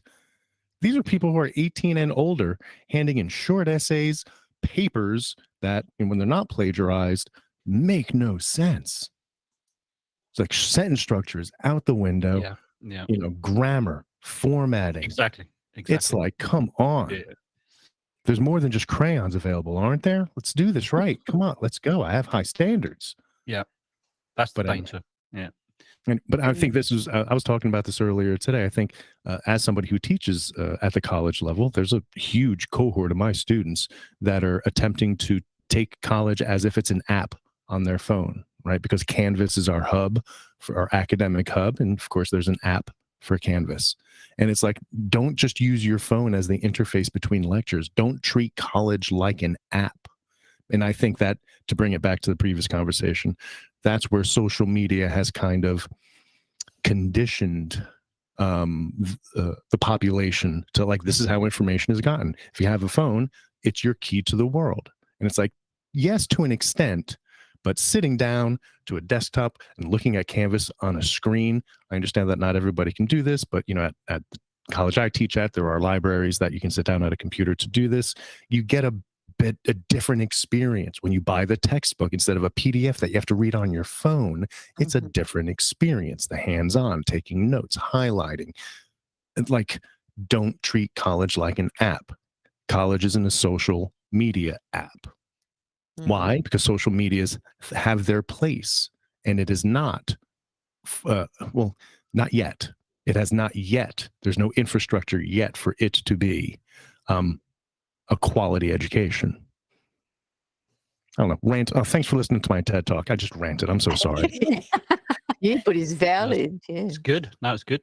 It was definitely valid. And that's one of the things that I've noticed too, like with my son coming up through school. Of course, I'm older, so pre-internet age, we came up through school. We had textbooks, we had paper, we wrote, we had, I forget, and my poor son doesn't even know what cursive handwriting, didn't even know what cursive handwriting was. I had to teach him. because I just don't think, and for me it's just easier to write a grocery list in cursive, and I always use paper or an old envelope that I have, and I just write down what I need at the store, and I forget, and I just hand him the grocery list. And when I first handed it to him, he was just about ready to go to middle school. He was, Mama, what does this say? These are all loops. What do these loops mean? I was just dumbfounded. Penmanship is just not a thing they do anymore. It's very true, because my two sons, and my daughter's a bit better, but my two sons, my eldest son, can't write for toffee. His handwriting's appalling, but he can touch type. I can't do that. I write. Great. It's quicker. For me too, because I'm over here trying to type. You know, I'm terrible at it. But yes, right. I just, like, if I'm taking notes, like I had a meeting with Matt's school. I slapped a notebook on the table, dug out my big pen, and started scribbling away in cursive to take my notes. Yeah, I encourage it. I mean, again, teaching intro to psych is fun because I get to start the course with, here are study habits that are evidence-based, right? It's like writing is the best way to take notes. Typing is second best, but don't use your phone. I have a no phone policy in my class. Some students will just like take a picture of my lecture slides and just like sit there and just like, as I go through each slide, they'll take a picture. So now I purposely, I'm not even playing, and I'll call them out for it. I was like, phone away. I was like, I see you. I've said this in the middle of class. I'm like, I see you taking pictures of my slides, right? And now it's like, now there's this weird subterfuge psychology where it's like, I purposely don't put a lot of information on my slides, so that even if you did take pictures of all of them, it wouldn't get you anywhere, because they're just keywords that you would need to know the definitions of anyway, right? But that I have to, that is part of how I structure a lecture now, is kind of a symptom of something. But to what I was saying earlier, handwriting is always better because it's motor movement, fine motor movement, and gets you involved. It's a certain depth of knowledge that increases. Also, you know, if you're the kind of person who draws ideas, it facilitates that. Typing is better. I'm sorry, typing is second best. And, you know, when I walk around the class, I'm impressed with how good some of the penmanship is of some of my students. And of course, the ones that are taking handwritten notes are the ones that usually have the better handwriting. And I try to reinforce it. And I try to be like, good for you for, you know, handwriting notes, and your penmanship is very nice. You know, but I try to purposely reinforce it. Yeah, but it's sad that you've had to resort to that. You've had to change the way you do your lectures and teach. You know, it's kind of sad, really. In my way.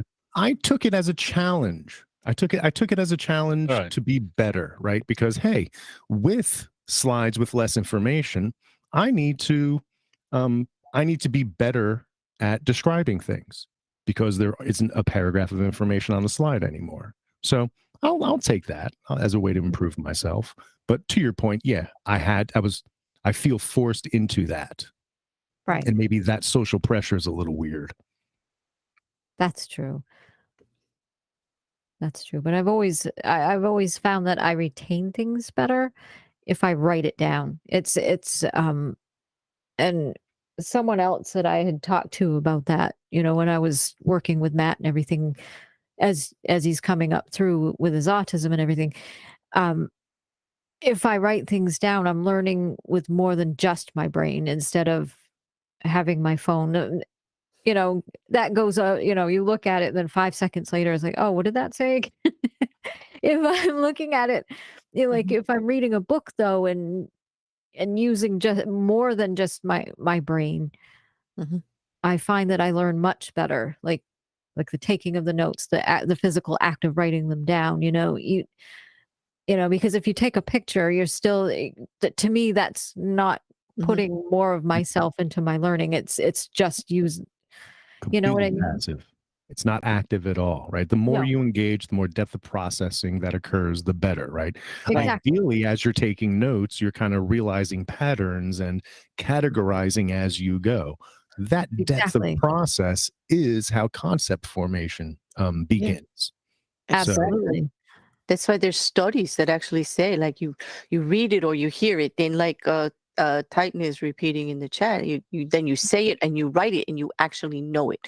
You're actually going around with the concept. You're forming it. You're reaffirming what you heard. You're reaffirming what you read, putting it in your own words, and then being able to repeat it or converse about it. Best way to know.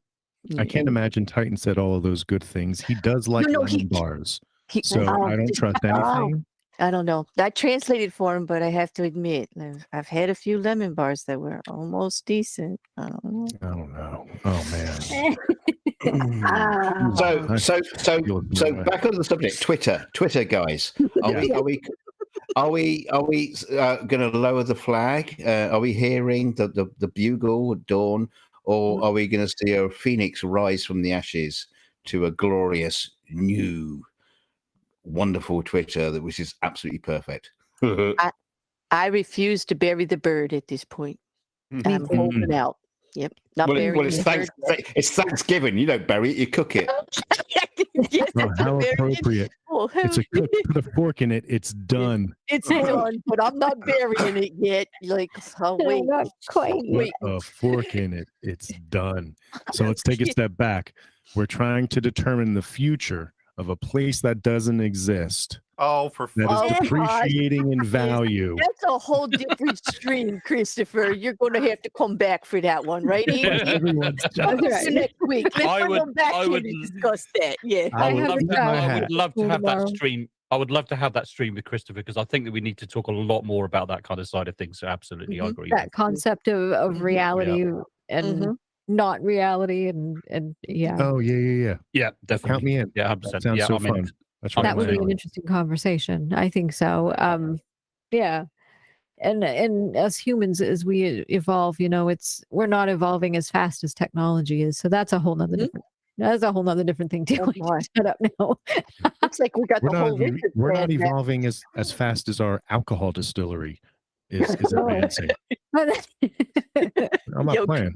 No, I know you're not. Like, this is so true. Like, that's life here in Jersey. I get it. I know right where you're coming from, Christopher. All right. Yeah. Exactly. No, and John Staley is right. Those electronic signing screens. Oh my God, I hate those things, because my signature never looks like what it looks like on paper. Yeah. That bothers me. They're not teaching cursive. How are kids supposed to sign anything? Like their name. I know. How do kids have a signature now if they don't know cursive? They don't. It's all electronic, or they print it. Like, and it could be anybody. That used to be they draw out a QR code now. Yeah, right, yeah. On their damn phone. That thing on their Yeah, just scan my conch. I've got a tattoo on my forehead of my signature here. There we go. Oh boy. Yikes. Well, to me that is, that rings alarm bells, because if you don't have a distinct, if you don't have a signature that looks like it's a little bit hard to understand what it really says, if it's not in cursive, I would think it would be a little bit easier to copy and Yeah, but nowadays you can do everything with the cards, with the chips in them, and with your PIN numbers. So for better or worse, I think signatures aren't nearly as necessary as they used to be. Sometimes they have the electronic pad that you sign, but nowadays, how often are you actually asked to sign anything? And where do you think we'll be in 10 years, especially with the chips? So your fingerprint will be on your chip. They'll just tie that up. Yeah, that's true. I think that would be more secure. I think big purchases still, though. Yeah, like I think your mortgage company still makes you go in there, and I know your lawyer does. Oh God, I know your lawyer's not accepting no card with a chip on it. I know that. If you have a child with autism who has any type of services here in the United States, my arm is aching by the time I'm done signing all of those stupid documents.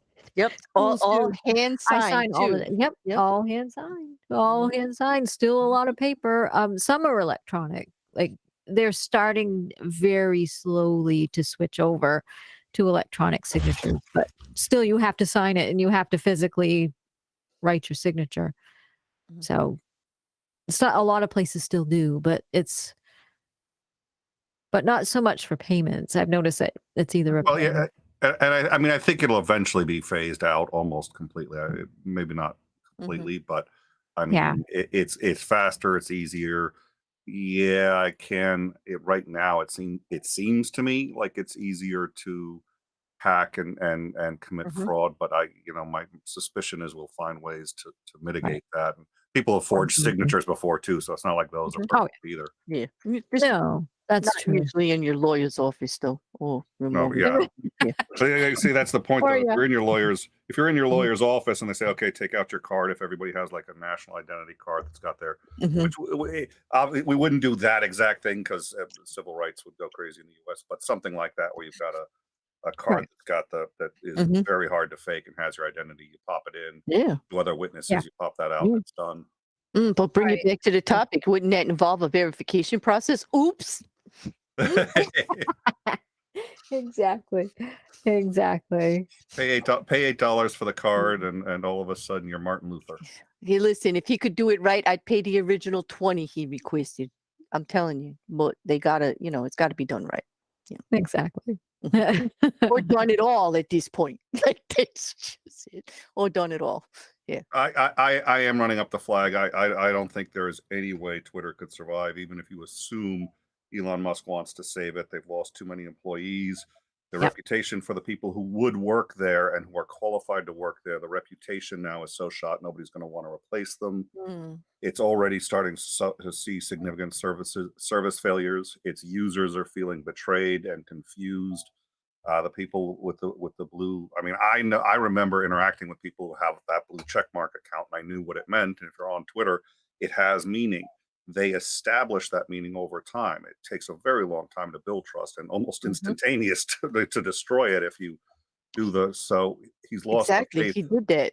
Yeah. And then his advertisers are going. So that's all three right there. Source of revenue has been cut dramatically, and I can't see that changing anytime soon. And I can't see the downward slope changing anytime soon. His employees don't want to work there, and nobody else is going to want to work there. So I don't know how he fixes that except offering a lot more money, and that's going to cut into his profits. Yeah. And then the users don't want to use it. So I think that's the trifecta. It's over. Absolutely. Well, if we have that week, we're going to have to give it to you then, Nick. But I'm holding out. I'm still holding out. It may be a while. It may be although I don't know. But I think it'll be bankrupt, and a bankruptcy court will probably dissolve it. I think. Yeah, well, maybe one of the other titans out there will actually take it over. In the meantime, just bail him out, give him his money, and let him walk away. I'm betting they're all enjoying watching him fail. I could be wrong. I don't think he's popular with the Warren Buffetts, but Bezos doesn't want to get involved. Oh, we just got a super chat. Thank you so much, Jeff. Jeff Brown gave us $20 American with no message, but thank you so much, Jeff. We appreciate that. Thank you. I like what Titan Uranus also said too. We must rise up and seize the means of tweeting. Yeah, like everybody, send $1. Send $1. Let's buy Twitter from Elon. And then we can let Nick run it. That would be right. You want it, Nick? I wouldn't do that to him. I'm sorry, Nick. I'm sorry. Well, no. What is that? I'm sorry. That would be the line from. I would then be Gandalf. I'd be like, "Do not tempt me." Yes, do exactly. Not tempt me. ISR on and everything. Like, here we go. Like, no. No, I'm not too sure what Claire's saying here. We've got like 70 people watching right now. How do you split 48 billion 70 ways? I get 40 and you guys all split too. And we have to take off the 30% tax off of Google. So we need to raise what's 48? 44 times. Let's put it on Twitter and get some more traction on it. It's easy. It's actually really easy to do. I've got a guy who does that kind of thing for a living. His name is Bernie Madoff. We are set. So we'll bring him in. Oh yeah, you got Bernie. I was gonna call Murdoch, man. Like, no, okay, but you got Bernie though. Yeah, Bernie. Hey, look, he can make it work. If we get a super chat right now for $44 billion, that would be a start. Okay, so if you can. Just super chat that in. Aimee will read it out and thank you. First million's the hardest part, so just $1 million. If we can get $1 million, just get over that. $1 million. Yes, absolutely.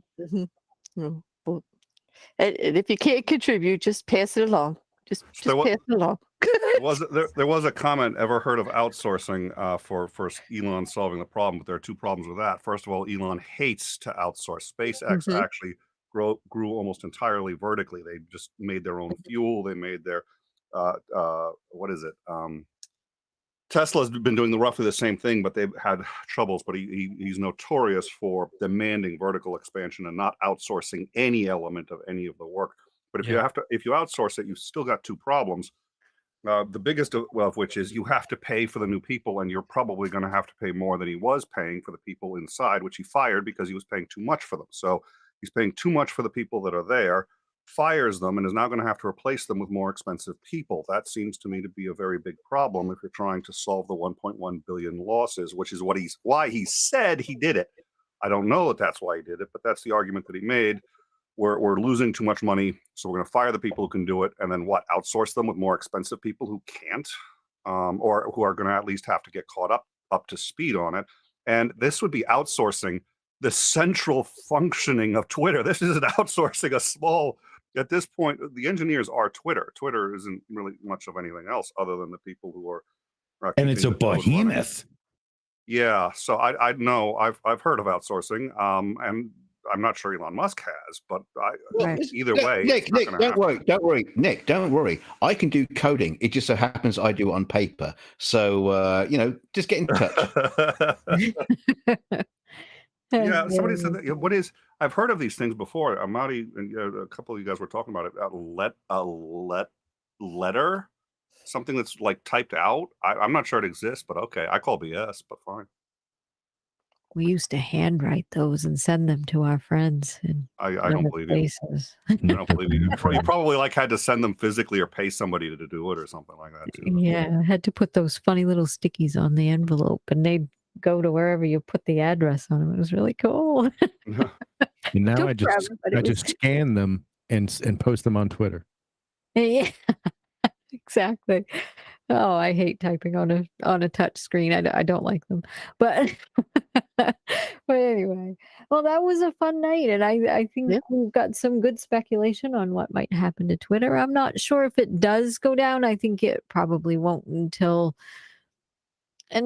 after the holidays. I think probably heading into the spring, I think is probably when it'll.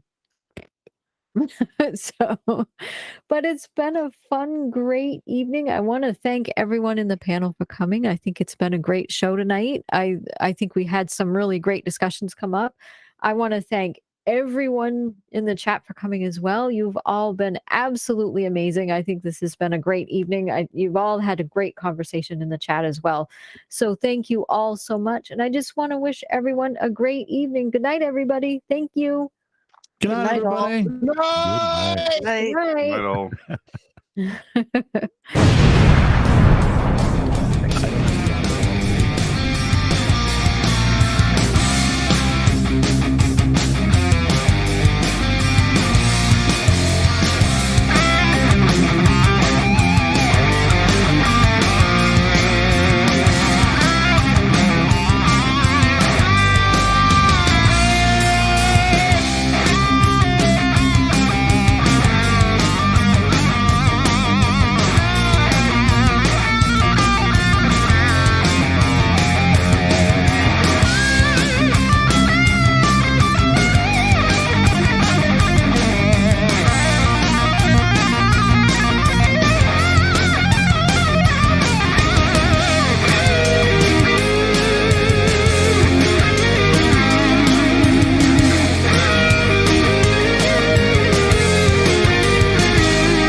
Go home.